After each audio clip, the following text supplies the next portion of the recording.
দিন দিন না, আরো দিন আছে। এই দিনে নিয়ে যাবে, সেই দিনের কাছে সাবধান। আরেক রহমান সাহেব, আপনার লজ্জা পাওয়া উচিত ছিল।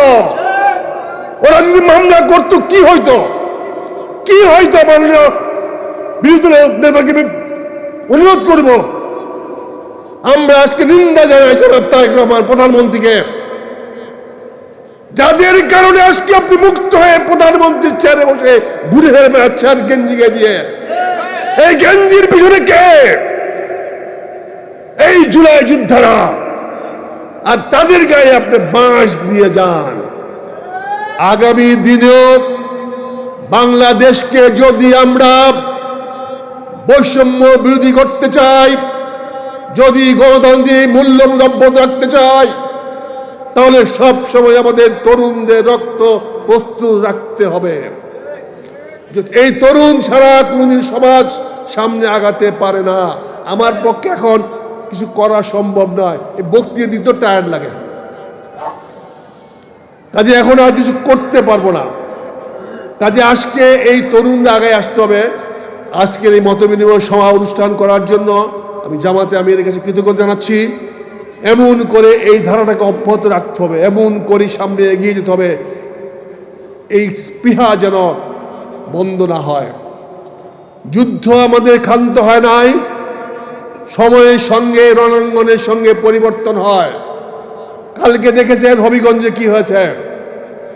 আপনার এখানে যুদ্ধ হতো, জুলাই যুদ্ধ, আর সেখানে আমাদের যারা নেতৃত্ব দিয়েছিল, যারা আপনাদেরকে এই জুলাই যুদ্ধের সেনাপতি ছিল, তাদের প্রতি কি ব্যবহার করা হয়েছে। 71-এ আমার বয়স ছিল 19, সৌভাগ্য হয়েছিল রণাঙ্গনে যুদ্ধ করার। জগন্নাথ কলেজ থেকে এইচএসসি পাশ করেছিলাম 70 সনে, তারপরে ভর্তি হয়েছিলাম একই কলেজে, তারপরে মার্চ থেকে যুদ্ধে গিয়েছিলাম। আর 24শে জুলাই আমার বয়স হলো 75। তখন তো আর আপনাদের সঙ্গে ওই সারিতে যোগদান করা সম্ভব ছিল না, কিন্তু আমার 4 জন নাতনি ইউনিভার্সিটি পড়ে। আল্লাহকে শুকরিয়া, 4 জন আপনাদের সঙ্গে সমবেত হতে পেরেছিল, তারা রাস্তায় নেমেছিল, বিশ্ববিদ্যালয়ে কাজ করেছিল, শুকরিয়া জানাই। তবে তারা দুর্ভাগা, তারা শহীদ হতে পারে নাই, আহত হতে পারে নাই। আপনারা ভাগ্যবান, আপনার এদেশের জন্য, এদেশের জনগণের জন্য, মানুষের কল্যাণের জন্য, দেশকে ফ্যাসিবাদ মুক্ত করার জন্য, জনগণের অধিকার প্রতিষ্ঠা করার জন্য আপনারা কেউ চোখ দিয়ে, কেউ বুকে রক্ত দিয়ে, কেউ জীবন দিয়ে আজকে আমাদেরকে মুক্ত করেছেন। আমরা আপনাদের কাছে কৃতজ্ঞ। আমি মনে করি জাতি আজীবন আপনাদের কাছে মুগ্ধ থাকবে। আজকে যে কথা বলেছে মুগ্ধের পিতা, আমরা তখনই বলেছি যে এই যুদ্ধ যতক্ষণ তরুণরা এগিয়ে না আসবে, ততক্ষণ পর্যন্ত যুদ্ধ আমরা জয়ী হতে পারবো না। আজকে আপনারা এগিয়ে আসছিলেন, আপনার সন্তানরা এগিয়ে আসছিল, আপনারা সেই ভাগ্যবান, আপনারা সেই গর্বিত সন্তানের পিতা মাতা, যাদের কারণে আজকে আমরা বাংলাদেশ হায়ানা মুক্ত হয়েছি, বাংলাদেশ ফ্যাসিবাদ মুক্ত হয়েছি, স্বৈরাচার মুক্ত হয়েছি। যাত্রাবাড়ি, ড্যামরা, কদমতলী, শ্যামপুর এই অঞ্চলের সংগত কারণেই বাংলাদেশ ইসলামী ছাত্র শিবির এই অঞ্চলকে বেছে নিয়েছে। কারণ এই অঞ্চলের মানুষেরা, আমার মায়েরা, শত শত শিশু সন্তানরা, তারাও মাঠে নেমেছিল, তারাও বুঝতে পেরেছিল যে তাদের অধিকারকে কিভাবে বিগত ফ্যাসিস্ট সরকার হরণ করেছে। সম্মানিত উপস্থিতি, শহীদদের সেই রক্তের উপরে দাঁড়িয়ে অন্তর্বর্তীকালীন সরকার গঠন হয়েছিল। অন্তর্বর্তীকালীন সরকারের দায়িত্ব ছিল সংস্কার, বিচার এবং ভোট। কিন্তু আমরা দেখতে পাচ্ছি 12ই ফেব্রুয়ারি নির্বাচনের মাধ্যমে যে সরকার গঠিত হয়েছে, সেই সরকার সংস্কারের কথা একেবারেই তারা ভুলে গিয়েছে, বিচারের কথাও তারা ভুলে গেছে, তাদের মনের ভিতরে ছিল ক্ষমতা এবং ক্ষমতা। তারা 12ই ফেব্রুয়ারি নির্বাচনের মাধ্যমে, যেই নির্বাচনের ব্যাপারে এদেশের মানুষের অনেক কথা আছে, 11 দল বাংলাদেশ জামাত ইসলামী দেশের স্বার্থে সেই নির্বাচনকে মেনে নিয়েছিল।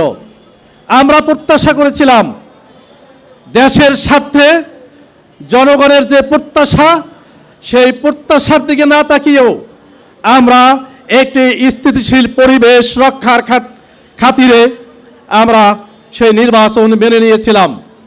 আমাদের আকাঙ্ক্ষা ছিল, এদেশের মানুষের প্রত্যাশা ছিল যে যারা সরকার গঠন করেছে তারা দুটি ভোটের দুটিতেই তারা শপথ নেবেন।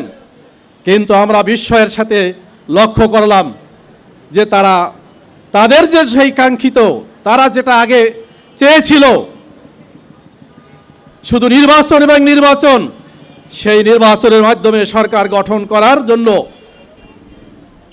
তারা শপথ নিলেন, কিন্তু গণভোটের পক্ষে তারা শপথ নিলেন না। এবং সংবিধান সংস্কারের জন্য গণপরিষদ তারা গঠন করলেন না। এ ব্যাপারে 11 দলের পক্ষ থেকে বারবার বলা হয়েছিল, কিন্তু তারা সেই তাদের মতো করে পথ হাঁটা শুরু করলেন এবং সেটা এখনও অব্যাহত আছে। আপনারা লক্ষ্য করেছেন জাতীয় সংসদ অধিবেশনে তারা সংবিধানের নানাভাবে দোহাই দিয়েছে, কিন্তু এদেশের মানুষ বুঝে, অর্ধশিক্ষিত, কম শিক্ষিত, শিক্ষিত, তারা সবাই বুঝে যে সংবিধানকে কিভাবে ব্যবহার করে সংসদে এর ব্যাখ্যা করা হচ্ছে।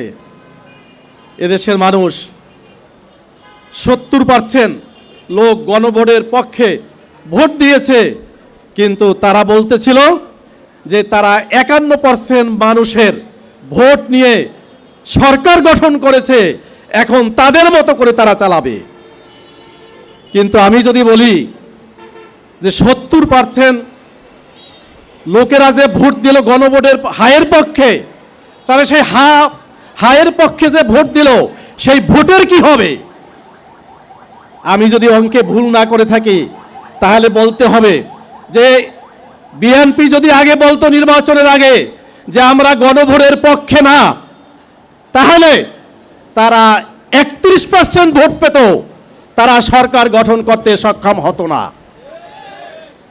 সুতরাং এই অঙ্ক কিন্তু জনগণের কাছে আছে।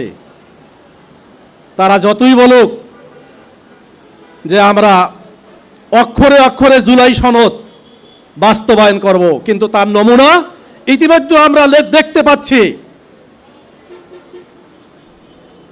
জুলাই আন্দোলনে যারা সম্মুখ সারিতে ভূমিকা রেখেছে সেই নেতৃবৃন্দের উপরে আক্রমণ, এই আক্রমণের মাধ্যমে এদেশের মানুষ বুঝতে পেরেছে যে আপনারা জুলাইয়ের বিরুদ্ধে ইতিমধ্যে আপনারা আপনাদের অবস্থান পরিষ্কার করেছেন। আমি উদাত্ত আহ্বান জানাবো আজকের এই দিনে সরকারের শুভবুদ্ধির উদয় হোক।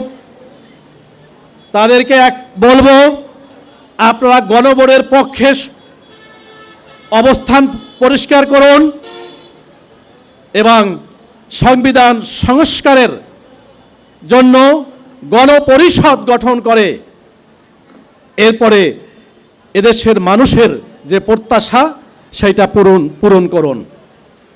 ছাত্র জনতার যে স্লোগান ছিল, যেই স্লোগানকে ধারণ করে বিপ্লব সংগঠিত হয়েছিল, তারা বলেছিল উই ওয়ান্ট জাস্টিস, আমরা ন্যায় বিচার চাই, আমরা বৈষম্য মুক্ত একটি বাংলাদেশ চাই, আমরা ন্যায় এবং ইনসাফের মানবিক একটি বাংলাদেশ গঠন করতে চাই। যতদিনে সংবিধান সংস্কারের দিকে সরকার না যাবেন, ততদিনে আপনাদের বিরুদ্ধে এদেশের মানুষ আবার 24-এর যে বিপ্লব, সেই বিপ্লবের ন্যায় আবার তারা ঐক্যবদ্ধ হয়ে তাদের অধিকার আদায়ের জন্য মাঠে নামতে বাধ্য হবে।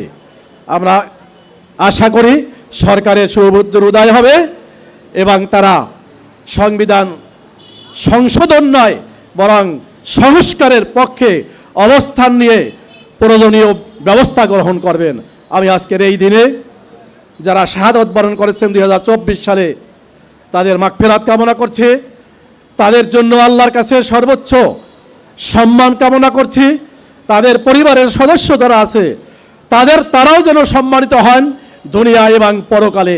পাশাপাশি যারা অসুস্থ আছে, আহত পঙ্গুত্ব অবস্থায় আছে, তাদের জন্য দোয়া করি আল্লাহ সুবহানাহু ওয়া তাআলা তাদের সুস্থতার নিয়ামত দান করুন। এবং সরকারের প্রতি আহ্বান, যারা এখনো আহত পঙ্গু অবস্থায় আছে তাদেরকে রাষ্ট্রীয় খরচে দেশে এবং বিদেশে উন্নত চিকিৎসার মাধ্যমে তাদেরকে সুস্থতার দিকে নিয়ে আসার জন্য তারা ভূমিকা পালন করবেন। আজকে যারা উপস্থিত হয়েছেন আপনাদেরকেও ধন্যবাদ জানাচ্ছি এবং আহ্বান জানাচ্ছি এর মাধ্যমে বাংলাদেশের সর্বস্তরের মানুষকে যে আসুন আমরা 55 বছরের যে বাংলাদেশ দেখেছি তার পরিবর্তে 24-এর বিপ্লবের যে কাঙ্ক্ষিত বাংলাদেশ, ন্যায় এবং ইনসাফের বাংলাদেশ, সেটা প্রতিষ্ঠার জন্য আরো যদি কোনো ত্যাগ কুরবানি পেশ করতে হয় তার জন্য আমরা ঐক্যবদ্ধ থাকব। কিন্তু বাংলাদেশে আর কোনো ফ্যাসিস্টকে আমরা দাঁড়াতে দিব না ইনশাআল্লাহ।